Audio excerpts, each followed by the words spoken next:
Hey everybody, Nick Krueger here from Rivals.com and the Commitment Issues podcast. Earlier this week I had a chance to talk to former University of Texas greats Michael Huff and Jordan Shipley. They joined us on behalf of Coors Light and the promotion that Coors is doing to bring college football fans closer to the action and their favorite college football programs. For more information on that, you can visit CoorsLight.com if you're of legal drinking age, of course. Otherwise, me and the guys talk about what's going on with the Longhorns this season, what they'd like to see happen with the program going forward, and a number of other topics about their careers in college football. So thanks for having a listen. You guys joining us on behalf of Coors Light, and we'll get to that here shortly. But first, let's open up with a little bit of conversation about things. Now, I know Michael, I think you're a little bit older than Jordan, but I think there was some overlap in as far as you guys' playing careers at Texas. Did you guys ever have the opportunity to go up against one another, and what was that relationship and back and forth like when you guys were both there at the same time? It was very competitive. Like I said, obviously, us going up against, Jordan and kind of linemen and Vince, kind of a great group of receivers, really just a great offense as a whole. Like I said, it just made the defense a lot better going against them every day in practice, made the games easy. So I think for us, it was just a great competition among each other, which, in the end made us all better.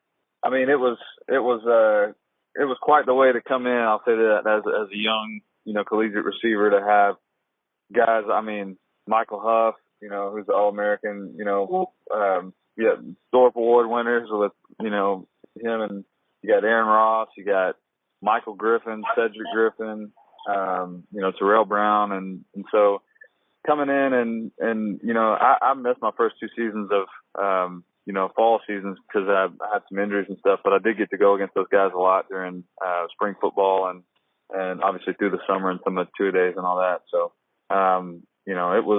it was humbling, I'll say that. So one of the things that we've been talking about a lot the past couple of weeks, and something that ultimately didn't happen, was the expansion of the Big 12. Was that something that you guys were looking at closely, following? Were you hoping that teams were going to be added to the Big 12, or did you have strong opinions on that?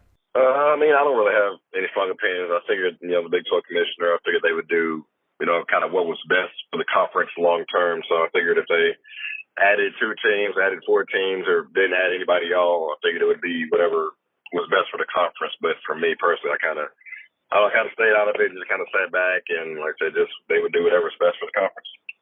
Things are changing so much with some of the teams that have come on and become really good, and some of the historically great teams obviously aren't playing as well as they're used to playing, and we're one of those. But the whole thing is cyclical, and it's just a matter of trying to get the right group together. And I don't really have a huge opinion. We'll leave that to the commissioner to sort all that stuff out. Okay, well let's talk about the team that you guys are all most familiar with, obviously in the Big 12, and that's Texas. And I guess Jordan, we'll start with you.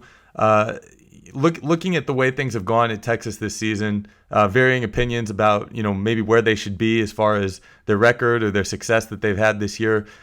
Just talking about the offense specifically, is there anything that you've seen watching the games in this year's offense that you think maybe would have helped them been a little bit more consistent on the field this year, maybe, led to a little bit more success to this point? There's always things that you can improve on. That's one thing you learn quickly in this game. But I've honestly been pretty impressed with Buechele and some of the guys that, especially, Foreman's a monster. So I think they've got a good group, and they've just got to kind of gel. And a lot of times, I think the most difficult thing when you've got a freshman quarterback is to both sides of it, for the coaches to turn him loose, to make decisions and to do some things, and for a guy to come in and have the confidence as a freshman to stand up and make decisions on and throw it down the field and really kind of cut it loose and turn it loose. And a lot of times that takes some time, and it takes, getting some confidence built up, but it's always going to be, that part of it's going to be a challenge. But I think, Buechele's done well. I think the offensive, side of the ball has really not been too bad from what I've seen. Sure. And then Michael, I guess maybe this is the more difficult question for you, because obviously there's been a lot of scrutiny around the defense, the situation with Vance Bedford and his and the reorganization there on the defensive side of the ball. I thought after the past 2 weeks, they had a big opportunity against Kansas State to chip away a little bit more, get a little bit better. But maybe it was I don't know, depending on how you look at it, maybe a step back. I mean, is there something you can pinpoint defensively that maybe they could tighten up that would be a big difference maker down the home stretch of the season here?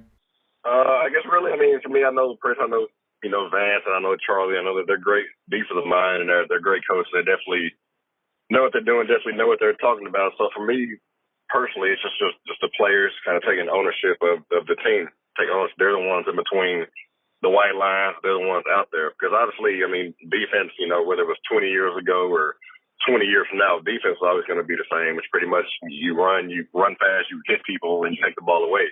I mean, there's really no grand scheme that's going to change things. There's really, just no play call that's going to stop every offense, especially with the offense these days in the Big 12. Like that, every offense is going to move the ball, put up yards. So the key is just getting turnovers and stopping them in the red zone. So for me, it's just the players taking ownership of the team, taking ownership of the defense, and just beat the man across from you. Football is all about matchups. It's all about one-on-one matchups. They have 11, you have 11. So it's just beating the guy in front of you. So I think for them to get this thing turned around, the players just have to step up and just take charge of the defense. Okay, so here's the doozy question, and and I'll let whichever one of you want to try and take this. So, in your guys' opinion, what is probably the most fair situation do you think for Coach Charlie Strong and his staff at this point of the season, given the level of scrutiny, given the eyes on him, and the proverbial hot seat that he's possibly sitting on? What do you think is the most fair option for him and the program? For me, I mean, Charlie's the guy in my opinion, in my eyes. Charlie's the guy. I don't think changing head coaches, changing staffs next year would do any good. So for me, I would think Charlie's the guy. Keep Charlie and just let him build. So obviously, you have a great group of freshmen and sophomores, young guys. Let's say you have the Malik's on defense. You have, the Roach and Hager. And so you have Buechele on the young offense and Foreman, the junior, but hopefully he comes back. But I mean, all the pieces are there. And so you just put together, a couple of top 10 recruiting classes the past 2 years. So I think everything there is just getting, kind of getting the players just to start playing like they should. Like I said, don't, you get a lot of 5 stars, 4 stars, but, they get to the games on Saturdays and they don't play like 4 or 5 stars. For me, it's just getting them all start to play together, start to gel, and just start playing for one another. That's how I think this thing will get turned around. Yeah, I mean, I think right now, I mean, we're in a position where obviously Coach Strong's got a lot of eyes on him, and it's not easy to be in a situation where people at a place like Texas are going to expect a whole lot, and there is going to be, regardless of how well we want him to do or don't want him to do, there's going to be some type of a timeline on, how long people will wait before it gets good. But I do agree. I don't think this is the time right now. I mean, I think you've got so many changing factors with, a freshman quarterback and a lot of just, a lot of guys coming up now that he recruited. So I think you got to, watch the second part of the year and evaluate, what happens with it. And if you see progress, then, I mean, I think you just kind of, evaluate it, give him every opportunity, and then obviously if he goes through this year and things don't change, and then goes through another year and things don't change, then maybe you look at it and try to make a decision on it. But I think you got to give him every chance to do well, and part of that is getting his guys in there that he recruited. So you guys both off the team, I believe, by 2010, and I think that was the year that we sort of saw things start to change as far as Texas's fortunes. I think they only had one 9-win season since then. I mean, is there anything that you guys think contributed to that? Maybe it was the rise of the other teams in the Big 12 that sort of kind of diluted the pool of talent of kids that they were recruiting. Obviously, we know Oklahoma's always a top recruiter. Baylor was doing real strong there for a little while. What is it that you think might be able, Texas might be able to use to turn that corner again and get back to the point that we saw when you guys were both playing for the Longhorns? For me, I don't really think it's just one thing that changed it. I think just parity in the Big 12, or just parity in all of college football. Because obviously back then, when I was in college, guys weren't going to Baylor's and the TCU's and teams like that. A lot of people when Texas didn't leave Texas, so I think for me, it's now guys are just going to the, like I said, Baylor, TCU, some of you going to SMU, getting some athletes. So now it's not like, Texas getting just the top guys every year anymore. It's like guys are going out across the country, going out, around the state of Texas. So I think it's really just getting the right group in there, just getting, guys that fit your scheme, not necessarily get all the 5 stars, 4 stars, just get football players that can actually play football and love the game. So, yeah, I don't really think it was just one thing. It's just, teams are getting better across the country. You guys both obviously spent some time in the NFL, both pretty good draft picks. Obviously, I mentioned, Michael, you were a high first rounder there for the Oakland Raiders. When you get to that point, how would you say your perspective on football changed coming, from the high school level up through the college ranks and going from something that, gave you that opportunity to get to that point to something that becomes your job first and foremost? I mean, how does your perspective on the sport and your attitude towards it change at that point? For me, I always, growing up, I dreamed of playing in the NFL. So for me to, get to that point was a dream come true. But then it's like once you get to the NFL, you quickly realize it's all a business. Because, you have a lot of, let's say you go from me, I went from winning the national championship, to being top 10, getting drafted to the Raiders. And then you go in that environment and we win, I think, 2 games my rookie year. And it's kind of like you don't see like the bonds you have in college off the field. Because obviously in college, you're in the dorms together, like so you're around each other all the time. And then once you get to the NFL, it's like you have, 30-year-olds that have families, have wives, have kids. So it's not as big deal as far as off the field of guys getting to know each other and guys spending time together. And that's obviously in the NFL, everything is, if you're not making the money, then they're trying to find somebody else that will. So it was just more, college was fun. So I enjoyed playing in college. I enjoyed winning. I enjoyed playing with my teammates. And once you got to the NFL, it's pretty much all a business, and you're trying to make sure you played the best you could, because obviously if you didn't, if you get cut, they're going to find somebody else in there. So I think for me, the biggest adjustment was going from college having fun to NFL, kind of quickly figuring out that it's just a business. The biggest change in my mind, I think obviously it's a huge change from high school to college as far as the talent level, and, the athletes are, unbelievable, especially, when you get to a place like Texas and playing in the Big 12 and that type of thing. But, so that's just the physical part is a huge difference from high school to college. From college to NFL, the guys that are, physically, it's not a huge difference. There may be, some difference or whatever, but I think from that standpoint, it's a mental thing. You've got guys that, you've had to, basically have a full-time job with school and football. And now all of a sudden football is your job and you get to study and you're in meetings, most of the day. And things happen so fast at the NFL level because those guys know exactly what's going on. They know how to read the tendencies of the opponents, and everything happens so much faster because you've got guys that are not only incredible athletes, but they're football experts because that's their job and that's what they study. And I saw afterwards you've taken sort of a career path away from football, I believe, right? Because you're a real outdoorsman. Yes, is that mostly what you've been up to these days as well?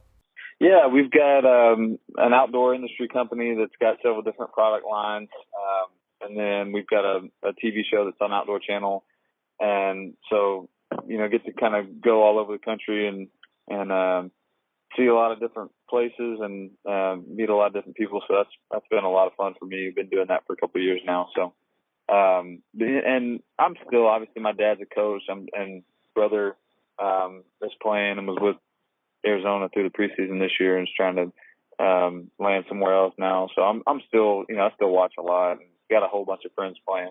Mike, when I was going back through things, I saw there was one season where you and Kendall Briles were both on Texas at the same time. Did you have a relationship with him at all, or no? Yeah, we came in together. We were roommates. You guys were roommates? Yeah, we were roommates in Texas. So, have you had a discussion with him since everything changed at Baylor? I mean, have you talked to him about what the climate is out there, or what his expectations are for himself? Or no, I talked to him, but not about not really about football, just really about life and kind of his family. I kind of try to avoid, the whole thing that was going on with all that. We just, we talk just kind of like just friends and like to just went on how's the family, things like that. But yeah, it never really comes up anything about football. Everybody's waiting to see, the watch is on for Art to land somewhere else. I mean, how close do you think he is to another coaching job? I'm not sure. I mean, obviously he won games and he turned that program around, so I'm sure, some program out there is going to give him a chance. So I'm sure at some point he'll get another chance to coach again. I'm just not sure when or not sure where. Very cool. Well, now let's talk about what makes the money here today. The promotion with Coors Light. You guys have a special thing going on. Legal drinking age fans can visit CoorsLight.com/rivalry to enter in a sweepstakes to win free tickets to a Big and Rich concert. Obviously, if you've watched College Game Day, you know all about the sort of show that they put on. They have a special guest, Dustin Lynch. The concert will be held the night before the Baylor-Texas game at Moody Theater in Austin. Before the show, Coors Light is hosting a rivalry beer summit with the media, a meet and greet with you guys. The summit will then let the winner take a look back at them with some of their favorite moments from rivalry games and highlights of their career while celebrating their journey all along with Coors Light. Can you guys just talk a little bit about the promotion and your level of excitement heading into that weekend? I'm really just excited, to kind of partner with Coors just because, you said they take emphasis on big rivalry games because obviously, rivalry games is what make college football. So just for, them to put this together and we have like a summit where me and Jordan can kind of just sit back and reflect on, our college experiences and you said the rivalry games and just some of, our best experiences is good, and especially with the concert with Big and Rich, and Dustin Lynch will be there, so it'll definitely be a great time, and like I said, looking forward to it. Yeah, like Michael said, I mean, to get to come out and do the rivalry beer summit with him and talk shop and just I got to cut my teeth against Michael and some of the greatest DBs in UT history and in college football history. So we're going to be talking about a lot of that stuff and. Big thank you to Coors Light for having us. And, they've been huge in partnering. They partner with more than 40 college football programs as the official sponsor to celebrate some of these big rivalry games. And so it's going to be a fun night. You can go to CoorsLight.com/rivalry to get these free tickets to Big and Rich. It's going to be a fun concert. Obviously, it's just going to be a great event. We're honored to be a part of it. All right, guys, thank you so much. Your time was very much appreciated. Two of Texas's best players in program history for my money, Michael Huff and Jordan Shipley. Thanks again for joining us. All right, thanks for having me. Thanks for having me.